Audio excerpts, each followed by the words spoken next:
listening to the Booked on Planning podcast, a project of the Nebraska chapter of the American Planning Association. In each episode, we dive into how cities function by talking with authors on housing, transportation, and everything in between. Join us as we get booked on planning.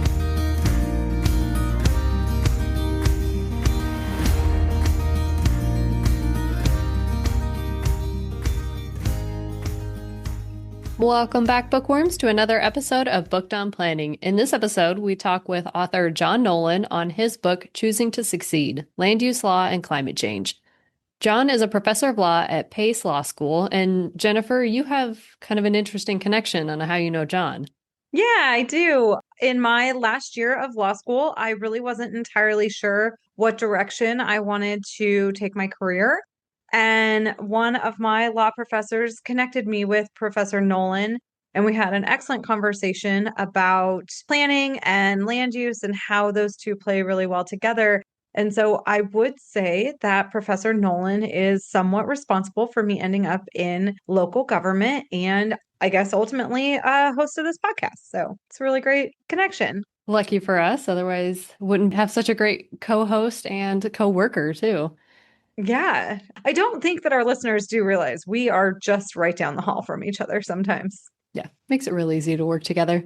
It does. So I thought that this was a really interesting idea, bringing forth Professor Nolan's idea about a climate wedge for economic success and a really good overview of how land use and land use law can be used to combat climate change if communities choose to, which is the whole point of the title. Yeah, it's interesting. I don't think planners really understand the power we really wield at the local level to be able to implement a lot of changes in how we do planning and land use in order to reduce our impact on climate change and to help reverse some of the negative impacts. We tend to think it's all top-down federal government, but there's so much authority through land use law that the federal government has given cities via states that help us really implement a lot of these things. And I think that's especially important in the current climate where we feel like the federal government is not leading on climate change anymore, and it's really up to cities to do something about that. Yeah, I know that land use and law policy probably were not most planners' favorite classes when they were going through their planning programs. But I would recommend everyone pick up this book and dust off their ideas about land use law and control and how planners can wield that. Because it's a really strong, like you said, it's a really strong tool that often gets overlooked, I think. It's not just zoning, guys. Can't say it was my favorite class in planning school. But before we jump into our conversation, we wanted to pitch an idea that we've had to our listeners and get your feedback on where we should go with this crazy idea. So one of our listeners pitched an idea to host a book summit, and we love the idea and are looking at ways to make this happen. We need to hear from you, though, to help shape this event, which we're thinking would take place sometime late next year. Would you travel for a 2-day book summit with authors, publishers, and others to hear directly from them on housing, transportation issues, learn about the writing process and how to publish a book and everything that goes into publishing a book? Or would you join us online for this? You wouldn't travel, but you might do it online. Send us an email at bookedonplanning@gmail.com or comment on any of our social media channels. We have LinkedIn, Facebook, and Instagram. We are really excited about this idea, and we are very grateful to our listener who pitched it to us. But, Stephanie and I could build out a whole thing, but we want to make sure that it is useful to all of our listeners and people interested in publishing books and books on land use. So let us know. And on that note, let's get into our conversation with author John Nolan on his book, Choosing to Succeed: Land Use Law and Climate Change. John, thank you for joining us on Booked on Planning to talk about your book, Choosing to Succeed: Land Use Law and Climate Change. Can you start out by laying the foundations of how we arrived at the state that our current land use tools are in, which affect about 70% of carbon emissions? First, thank you for having me on. I really appreciate working with you guys. I'm a diehard Husker fan, and let me tell you where this started for us. We did in 2019, we did a project that we called Low Carbon Land Use. And we were trying to see how we could involve local governments in adopting strategies to combat climate change. And we finally figured out that there are 40,000 local governments in our country, and most of them have been given legal authority to regulate land use and to determine the shape of settlements, urban settlements. So, following World War II, I think most of your listeners know that the preferred design of land development was low density, spread out regions that were very car dependent. Residential development emphasized energy inefficient single family homes that consume open space and its ecological benefits, which include carbon sequestration. So, this pattern of development is responsible for significant CO2 emissions that cause climate change, but it's also within the reach of local governments in many ways. The CO2 constitutes about 80% of our country's greenhouse gas, and local land use authority can be effective in mitigating land use patterns that are responsible for up to 75% of those CO2 emissions. The movement of personal vehicles through the built environment contributes more than 20% of CO2 nationally. EPA estimates that heating and cooling residential and commercial buildings is responsible for 35% of domestic CO2 emissions, and sprawling development consumes vegetative resources which, if preserved, would sequester about 20% of annual CO2 emissions. And the total of that CO2 math is 75%. How different do you think cities would look if we had put forth and promoted the Standard City Planning Enabling Act before we put forth the Standard State Zoning Enabling Act? So if we had said, hey, let's plan before we said, hey, let's zone. That's a really interesting question. I had to think about it a lot, and I have an answer, but I'm sure based upon some of the folks that are listening to this podcast, having been to planning school and heard from their professors, they'll have different points of view. But they will probably know that the Standard Zoning Enabling Act was promulgated by the U.S. Department of Commerce in 1922, and that it stated that land use regulations, quote, shall be made in accordance with a comprehensive plan. Your listeners probably also know that the Standard City Planning Act was issued in 1928 after several hundred cities and towns had already adopted their zoning ordinance. So the original idea, I think, and this is where there's some debate, I'm sure, among your planning professors, but the original idea, I believe, was that the zoning ordinance itself embodied a plan that was comprehensive and contained sufficient details to guide future zoning amendments. We have to imagine that the planning thought leaders of the day changed course and decided the matter differently, so that by 1928 they had coalesced around the notion that the plan should be a separate document adopted by a municipal planning commission, largely immune from local political forces, and sufficiently detailed to guide future zoning provisions adopted by the elected city council or town board. I do think that cities would look different, be different, if the Model Acts had been turned around, and if they had urged state legislatures to enable local governments to adopt comprehensive plans by a separate local commission first. This change would have engaged local citizen planners rather than elected officials in formulating the plan. Stakeholders whose knowledge and policies would have influenced the location and use of buildings, the density of development, and plans for waterfronts and wetlands, for example. This decision-making process might have charted a path that would have been more responsive to widespread local needs and sensitivities.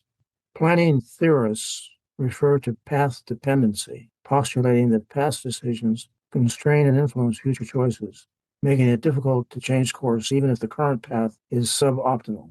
If the plan were adopted by a municipal commission composed of lay leaders rather than politically elected legislators, the municipality's path forward might have been different and more representative. And in your book, you talk a lot about the role of federal, state, and local governments with a heavier emphasis on local actions as they're the closest to the real impacts of climate change and can have the biggest impact. What do you see as the roles of each of these levels of government in fighting climate change? There's another planning theory called subsidiarity, which holds that the responsibility for dealing with the problem should be delegated to the most decentralized institution capable of handling the problem. In land use law, that is clearly cities and towns, where the devastating effects of climate change are felt first and most substantially. It is at the local level that flooding, storm surges, heat island effects, wildfires, mudslides, and the other impacts are experienced, where first responders operate and leaders are most motivated to plan and to recover. The book, Choosing to Succeed, is about land use law and how that power is delegated primarily to local governments. So municipal governments are closest to the problem, first to respond, fully aware of the details, and empowered to enact efficient solutions. They must be intricately involved, but they need help. They need help from state, and federal agencies, including money, technical assistance, and information about regional and statewide interests, the data bank, so to speak. In the book, we call this collaborative subsidiarity, which recognizes the imperative to involve local governments in strategic planning at the grassroots level, aided by responsive regional, state, and federal funding, technical assistance, data, and guidance. This is of particular importance regarding climate change management. Can you explain to our listeners what you mean when you talk about the land use wedge in the context of mitigating climate change? In 2004, a Princeton professor named Robert Sokolow provided a framework for mitigating climate change through dozens of what he called stabilization wedges. Each one, there were many of them, and each one was capable of preventing at least 1 billion metric tons of carbon emissions annually using existing technology. Referring to my book's title, Sokolow's message was that we can choose to succeed if we use creatively the technical strategy that we already have. When we looked at his many wedges, we borrowed from a few of them and created the land use stabilization wedge, which combines 5 Sokolow strategies into a single wedge. These local strategies demonstrate how human settlements can be shaped in ways that affect that 75% of CO2 emissions, or the means of recapturing CO2 emissions. The 5 components of the land use wedge are buildings, transportation, sequestration, distributed energy, and renewable energy. Local land use law in most states empowers municipalities to implement CO2 mitigation strategies with respect to all of these components. And I'd like to provide a little illustration. Let's take a look at the biological sequestration component of the wedge. We find that many localities are enhancing their vegetated environment and adopting infill development and adaptive reuse plans to center development on existing developed neighborhoods and move it away from undeveloped open spaces. In these open spaces, ecological services on which life and prosperity are preserved. And one of these services is sequestration of CO2. Recall that up to 20% of CO2 emissions are sequestered by the natural environment. So as sprawling development consumed increasing amounts of open space after World War II, local land use law responded, and its toolbox is now full of sequestration enhancing implementation strategies, clustering development, planned unit development, neighborhood tree canopy enhancement. Sustainable neighborhood design standards include green roofs, rain gardens, vegetated swales, xeriscape lawns, biologically rich site design, and connected green landscapes. All of these land use laws protect and enhance the biological sequestering environment and reduce the climate changing emissions from all sources. Again, to follow Sokolow's lead, the technology is there if we choose, if we want to mitigate and adapt to climate change. I think that's the hardest part as a planner for me is that comment, the technology's there if we choose to use it. All of these tools are there. It's often hard to convince, the leadership at a city level. Maybe if some communities, we're fortunate, our mayor is very on board with climate action and we have a climate action plan, but other communities aren't so fortunate and the decision makers may not be as inclined to adopt some of these land use policies that will really help impact climate adaptation. Yeah, I think there's a big difference of views about that. I haven't talked about this too much, but we train local leaders. The APA gave us an award in 2009 for our leadership training programs. And we've trained leaders from all over the country, but particularly in the Hudson Valley, we've trained over 2,500 leaders. And we take our advice from them. We use their experience to inform us. And what we found is that they're not tied up with ideology. They're there doing work. They're there solving problems. So the more that climate change rears its ugly head and kicks its hooves, they're going to be more interested in solving the problem. They may even not call it climate change, but they're going to want to know from you guys what's causing this problem. And then they're going to know to look for solutions. And we do our training. It's hard for me to say this as a law professor, but the legal part of this is simple. We've got lots of answers in terms of how you use land use law to solve particular problems, but how you go home and get people to agree to engage with those solutions is another skill altogether. And we've learned a lot about community-based decision-making, and we try to train local leaders in how to go home and get them to recognize where their problems are coming from and where the solutions lie. And that doesn't always work, but it's a good strategy. So Lucas versus South Carolina Coastal Council is a key case that all planners learn about. I remember this being a key case when I was in the planning school in my land use law class, but not necessarily the true impacts for communities that are trying to regulate against climate change impacts.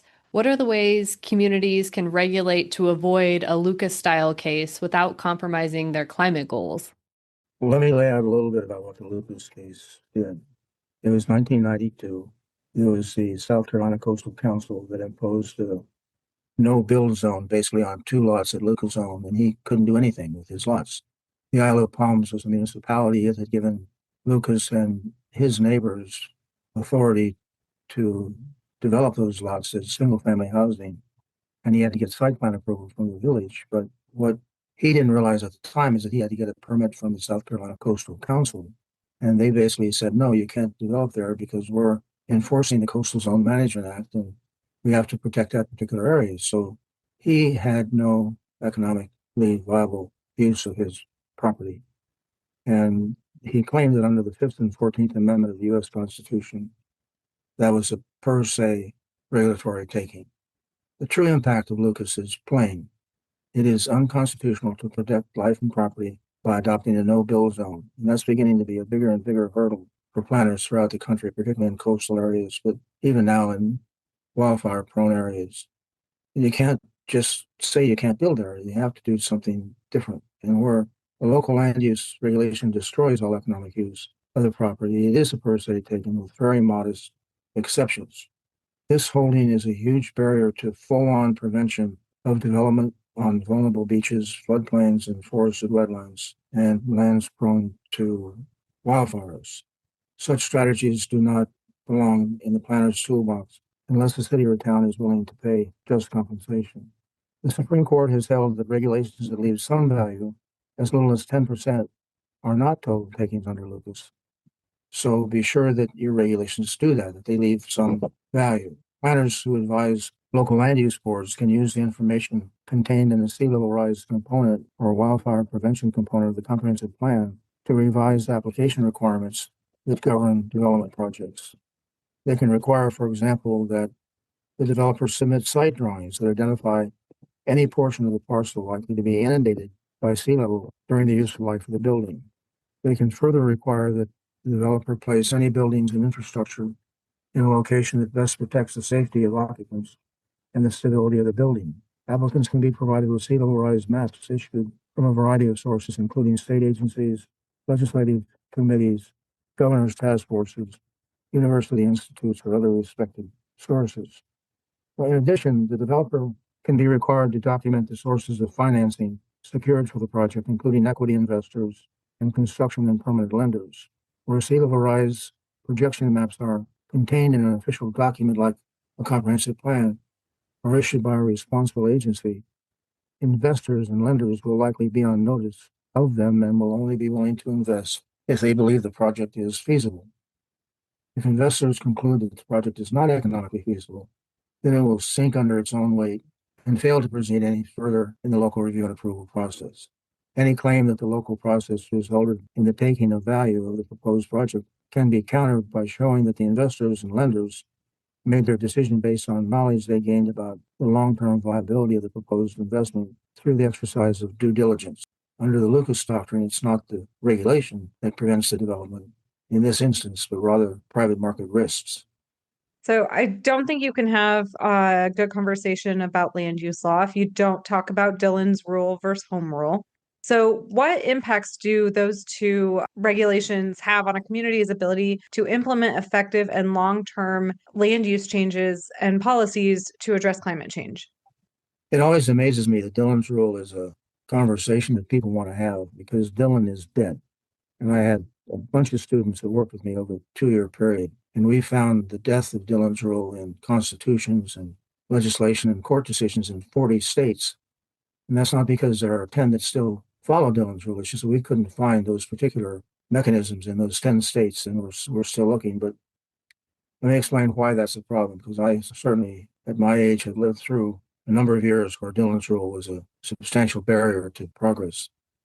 But as climate change has become more serious, the legal system has changed profoundly by giving governments at the local level more and more power to respond. For municipal governments to promote sustainable and green development, create safe densities and open spaces, protect lives and property in areas vulnerable to natural disasters, and manage climate change, they must be able to influence the development and preservation of privately owned land. To legalize emerging renewable energy technologies, they must have the authority to make them permitted uses in their zoning ordinances and to innovate by creating solar-ready homes and subdivisions and provide for solar easements, among many other initiatives. And to all of these, Dillon's rule, which was handed down in 1868, has been an obstacle, a persistent obstacle. The rule holds that municipalities are not sovereign entities, but merely instrumentalities of states, and that the legal powers delegated to them by the state legislatures, such as the Zoning Enabling Act, are to be very narrowly construed. Slowly, over the past 150 years, it has been repealed or eroded in the vast majority of states, as I just mentioned, through court decisions that broadly interpret delegated land use authority, amendments to state constitutions, or acts of state legislatures. So one of the purposes for zoning in the original Standard Zoning Enabling Act was to provide for the most appropriate use of the land. That was in the Standard Zoning Enabling Act and has shown up in almost all of the enabling acts in the 50 states to accomplish the most appropriate use of the land. So if interpreted broadly and applied to existing technologies such as renewable energy or emerging exigencies such as climate change or pandemics, the local government can be effective. But if narrowly construed, local governments can only enact these laws if the state legislatures provide them with specific enabling legislation on each aspect of zoning. Now, home rule provisions further empower local governments to adopt laws that pertain to their property affairs and government. I'm going to just use one of the 50 states to illustrate that. The importance of the adoption of home rule provisions is evident in Tennessee. The Tennessee Constitution was amended in 1953 to permit municipal governments to operate under home rule authority. The court said about that an exception to Dillon's rule necessarily arises when the issue concerns the authority of home rule municipalities. And as stated by the Supreme Court of Tennessee, the whole purpose of the Home Rule Amendment was to vest control of local affairs in local governments. Home rule, in effect, reverses Dillon's rule because a local unit of government may exercise wide-ranging powers under home rule despite a lack of specific statutory authority. So I'm not the lawyer in this group. That's Jennifer and yourself. So when you discussed reflexive law in the book, that was a new topic for me. And if I'm understanding correctly, it encourages self-critical reflection among actors about their performance. So how does reflexive law theory work at the local level? When we started our training of local leaders back in 1993, we found two defects in the structure of their local land use procedures and operations. First, there was a proliferation of land use boards in many municipalities that did not know what the others did, making it awkward for individual projects to work their way through the system. Delays were inevitable and costly.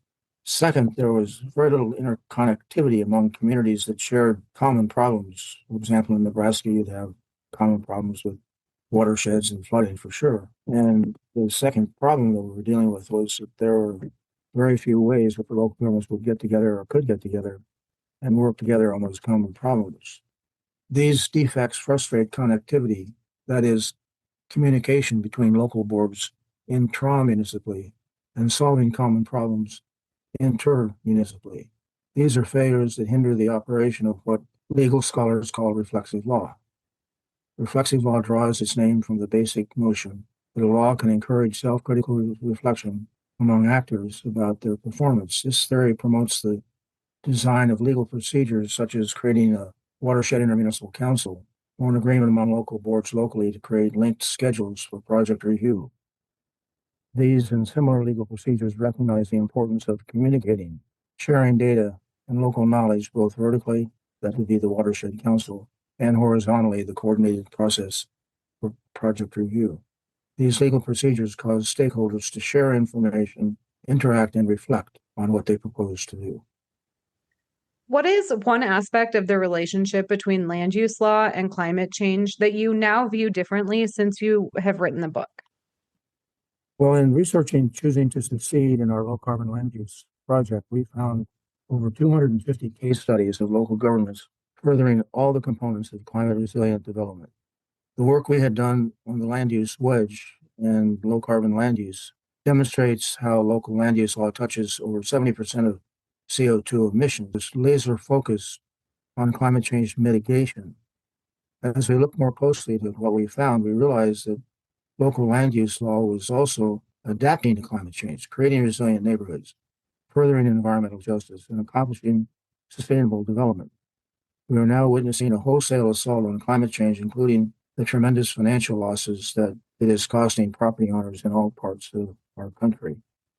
In numerous communities in every state, property values are declining because of repeated flooding, damaging storm surges, sustained high temperatures, constant fear of wildfires, water scarcity, and potential mudslides. Cumulatively, these changes are causing what we call a reverse economic bubble associated with land use that mirrors the effect of the infamous housing bubble of 2008, but is potentially much more harmful to the economy and environment. To illustrate this point, one of our case studies looks at the drought that occurred in Spicewood Beach, Texas. My students reached out across the country to try to find examples of climate change damage in every region and every type of developed area. And they found in Spicewood Beach, Texas, a very interesting case. So I'm going to put this as a little story. Imagine that you are a real estate broker showing a home that's listed for $225,000 in Spicewood Beach.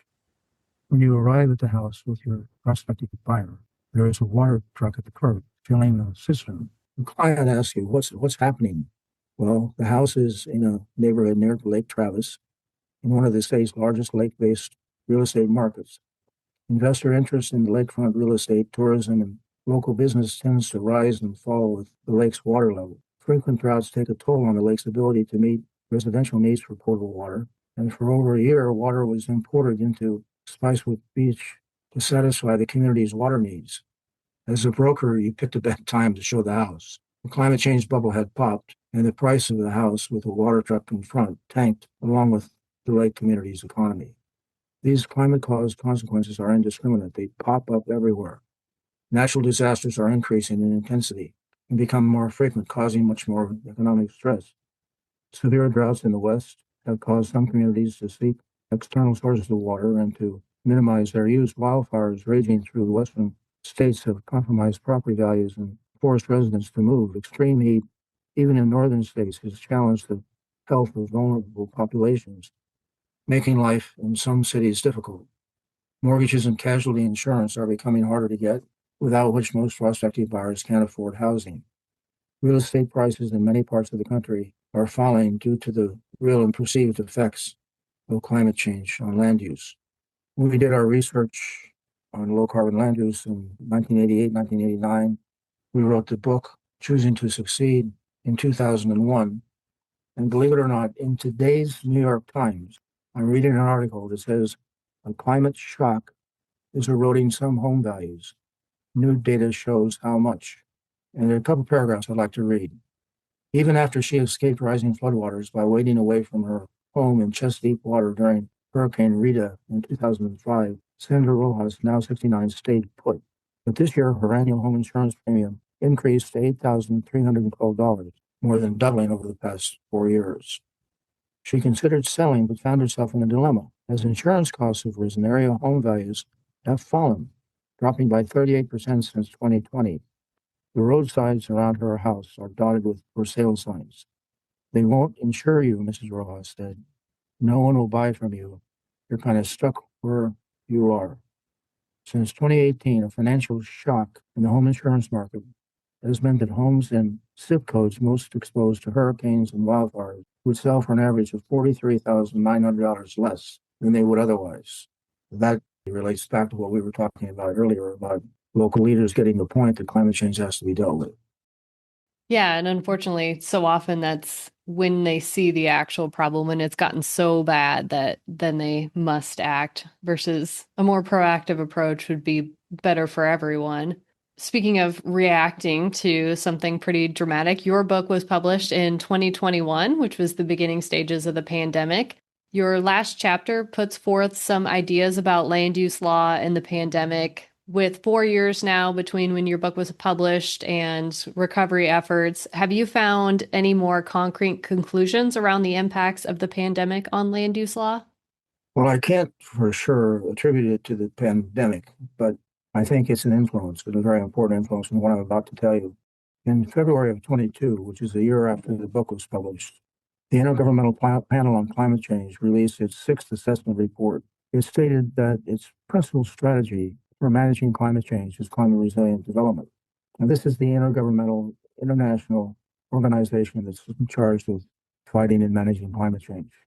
And they said this in February of 22, they said that the principal strategy for managing climate change is climate resilient development. But I don't think anybody really knew, or not too many people really knew what that meant. So a careful reading of this recent global report notes that local governments, within their land use regulatory authority, have a major role to play in managing climate change. My students call this a local solution for a global problem. Whether it's due to the pandemic or not is hard to say, but there is a clear focus on equity for vulnerable populations and on minimizing the negative impact of climate change on high heat, flooding, storm surges, and other aspects of public health. We've been amazed at how many case studies we found that have been laser focused on protecting public health. So our research demonstrates that many municipalities have relatively recently turned their attention to facilitating development that is mitigative, adaptive, and resilient. We have found case studies featuring biophilic design, environmental housing, high albedo roofs, low carbon construction, climate resilient retrofits, heat island mitigation, carbon neutral building assessments, climate justice plans, living shorelines, shoreline protection, and anti-displacement, just to name a few. The sixth assessment report also refers to enhancing carbon intake and storage in the urban environment, for example, through bio-based building materials, permeable surfaces, green roofs, tree canopies, green spaces, rivers, ponds, and lakes. The list goes on to include improving, repurposing, or retrofitting the building stock, tucking development close to the infrastructure, supporting walking, biking, and public transit, targeting infilling and compact urban form, what we call low carbon land use. Much of this progress occurred since the book was published and is related to some degree to the sophistication of strategies that the pandemic had on local land use decision makers. Professor Nolan, you are a law professor at Pace University, and you've already mentioned multiple times throughout the episode your students. So you took the research from this book and turned it into a practical workshop at Pace Law School. Tell us about that workshop. Well, as a research professor, I work with about 50 students on my publications and research projects. We are the #1 ranked environmental law school in the country, and that draws some very, very passionate and talented students. They innovate, they think hard about what we should do. So after the book was published, the students wanted to do something more to get the word out about the many land use strategies contained in its chapters. They came up with the idea of hosting student-run, student panel discussions on individual topics like vegetated urbanism and inland flooding.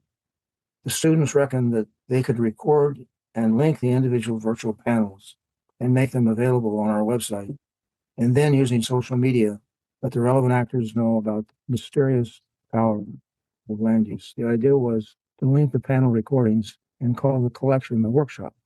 They took this idea one step further and decided to design a framework law for implementing climate resilient development, which is the major recommendation of the IPCC, and which is just going live this month. They are still at work on this effort, looking for partner organizations that are interested in getting the word out to as many stakeholders as possible. And our listeners, if they are interested in this, there will be a link to the Climate Resilient Development Workshop series in our show notes. So you can go check it out there. And finally, this is Booked on Planning. So what are books that you would recommend our readers check out? It's funny, I did a couple of cartwheels trying to figure out how to answer this question. There's so many really good books. And I think that you do an excellent job of promoting important contemporary books on planning and land use law. So I'm focusing on some of the older publications that I learned from about the flexibility of the power of land use if put in proper hands. And they were all authored in the 1990s.